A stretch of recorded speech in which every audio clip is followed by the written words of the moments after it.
All right, wanted to get you some video of Cloud doing some obedience. And as I start to get dogs ready to go home, I'm really putting them through lots of tests on their obedience this last and final week. So this is a downstay we're doing with Cloud in the front yard.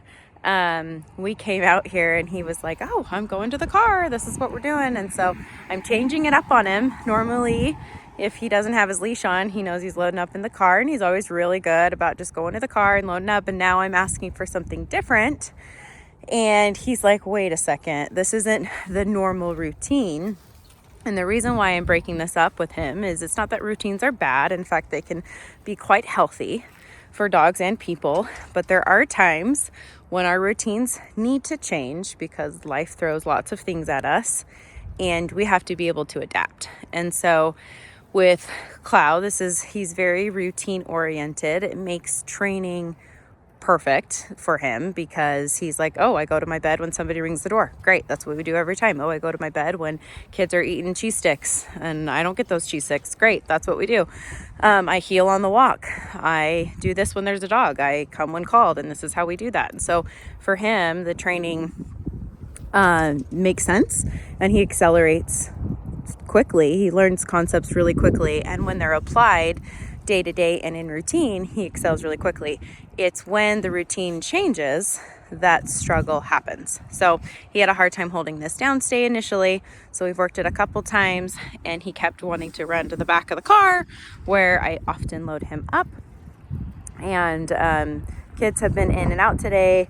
My husband's getting stuff from the car. They just got done going to Smith's, and so he's like, I hear the car. That means we're going to do some kind of adventure, which we often do.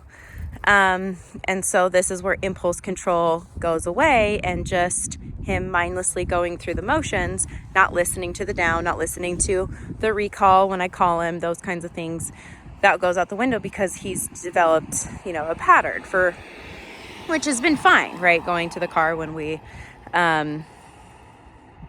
need him to go to the car. It's not a big deal. It's just when I'm asking him to lay down, that's when we want to make sure that he can listen. So what I'm going to do here, Cloud, come.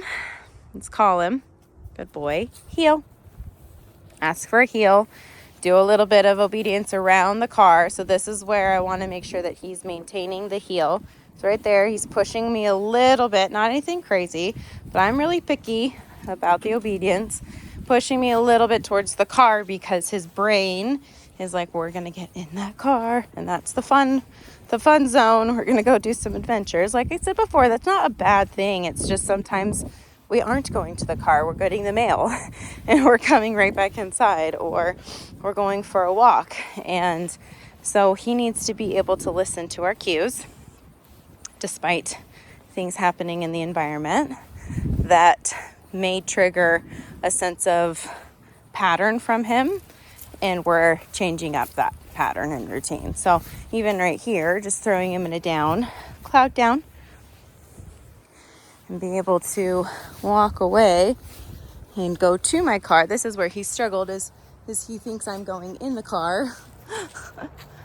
Zoom in on him. If he breaks, I'm going to show you how I'm going to fix it. So I get to my car, pretend like I'm opening it. That's much better. He struggled there for a couple reps of this. Now, I'm not going to call him out of this downstay because he's anticipating being released to go to the car, and my goal in this particular downstay is to do the opposite, to bring some calmness, to bring some impulse control around the car, where all of his mind is focused. He hears my husband getting in the car again. And so I'm going to come up and put myself in the heel position and then say, Cloud, heel, and just change it ever so slightly. So I want to make sure that he can, this is what we call proofing. He can follow the commands despite anything in the environment. He's like, wait, what are we doing? Why are we going down the street? Because normally he's got his leash on, but I'm trusting him more and more with just the e-collar.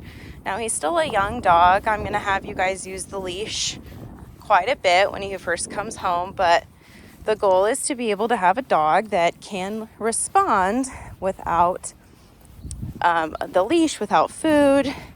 I love the e-collar. I don't think it's a tool you need to use forever, but I use it a lot with a young dog, with a dog that's fairly new to the world. I mean, he's only 7 months old, so I like to use it a lot as we get him out into more and more adventures and communicate with him what we need him to be doing through all that life brings. So he's doing really good. Cloud down. Good job, buddy. This he knows. We do lots of downstays on the walk, so he's gotten pretty good about even relaxing more in that down. Yeah.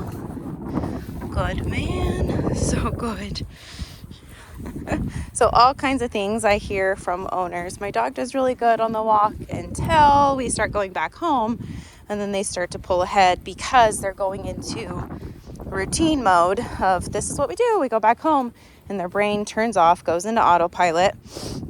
And so if that's happening, I can do a lot of heel, stepping away, making the dog fix it, going into him, cutting him off, coming into his space to slow him down, going away, so he's got to fill the gap.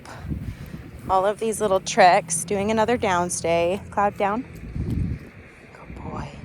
Heel. Very good. Just throw all the things at him because he is so smart and he can do it, and he will be a much better dog the more we get him to engage his little noggin and not just go into autopilot and try to guess what the next step is. So he's doing really good. I'm excited to show you guys this evening